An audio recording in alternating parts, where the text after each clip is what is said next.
Hello everyone, and welcome back to the Star Wars Library. Today we're going to go back through a novel, and it's the first novel from the Black Fleet Crisis Trilogy by Michael P. Kube-McDowell. It is called Before the Storm. Like I said, it's the first novel in that trilogy there. I also have it collected in this wonderful omnibus, the Black Fleet Crisis, so I'm very thankful to have that. But this is the first book, obviously, that we're going to cover here. So, this novel takes place 7 years after the events of Return of the Jedi, and it explores more of the challenges as the New Republic is continuing to build and establish itself in the greater Star Wars galaxy. So ultimately, Princess Leia, she's the chief of state, which is, the chancellor of the New Republic.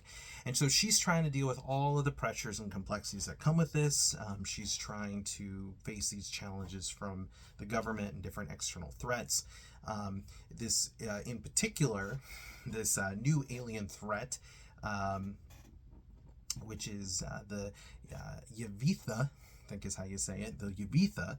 They're a xenophobic and militaristic race, and they're discovered to be building this massive fleet of warships, and it's posing, obviously, some great danger to the New Republic. And so the Yavithas,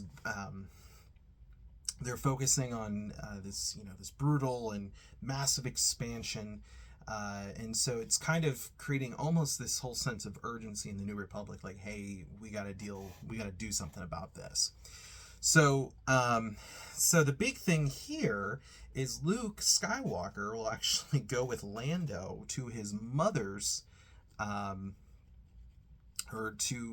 planet, basically like going to learn more about her and the history of the Jedi. Basically, he's learning a lot of different things, and he grows as a Jedi and a person. Han Solo he's brought into this as well, obviously, because he's married to Leia, and he's kind of trying to deal with this as well. And so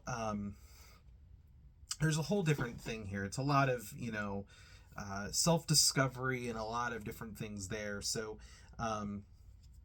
it's kind of interesting. The big thing here, obviously, and we'll get into it a little bit more when we get into the other two books of the trilogy, but the thing that was, I guess, the big red flag in 1996 was, well, maybe it wasn't a red flag, but it was definitely might have raised some eyebrows, was the whole idea of Luke going to learn more about his mom.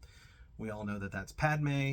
However, this was in 1996, and Phantom Menace would not be released until 1999, and even then, we obviously didn't, know for certain that Padme was going to be their mom until Episode 2, when she and Anakin got married.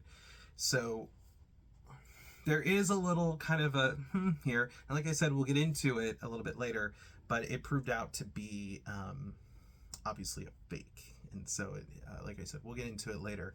But when you hear that, don't immediately write this off. It's actually a really interesting story. It's kind of a nice way to set the tone. It's a nice way to introduce the whole idea of this new threat. The Yavith is very interesting. I immediately was interested in what they had to do or what they were up to in this book. I quite enjoyed it, actually. I quite enjoyed the whole idea of kind of bringing in a newer threat.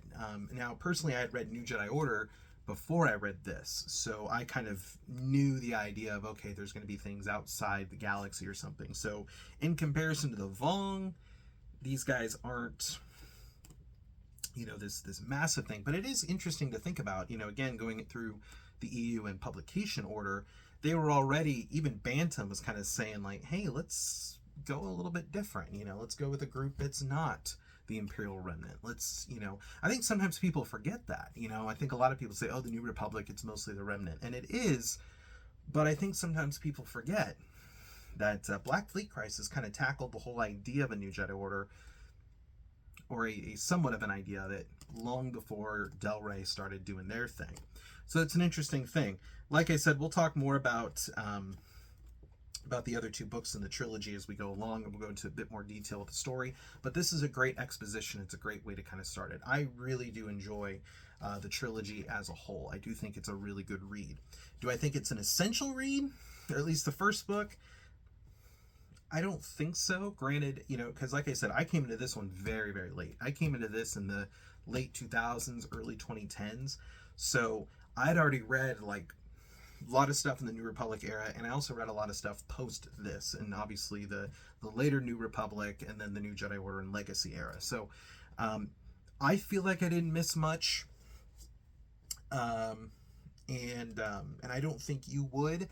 But again, even though I would say it's not essential, I would say definitely check it out. I do think it's pretty good, and I do think that it is worth your time. So anyways, folks, that is all the time I have for today, and I will see you next time with another episode of the Star Wars Library.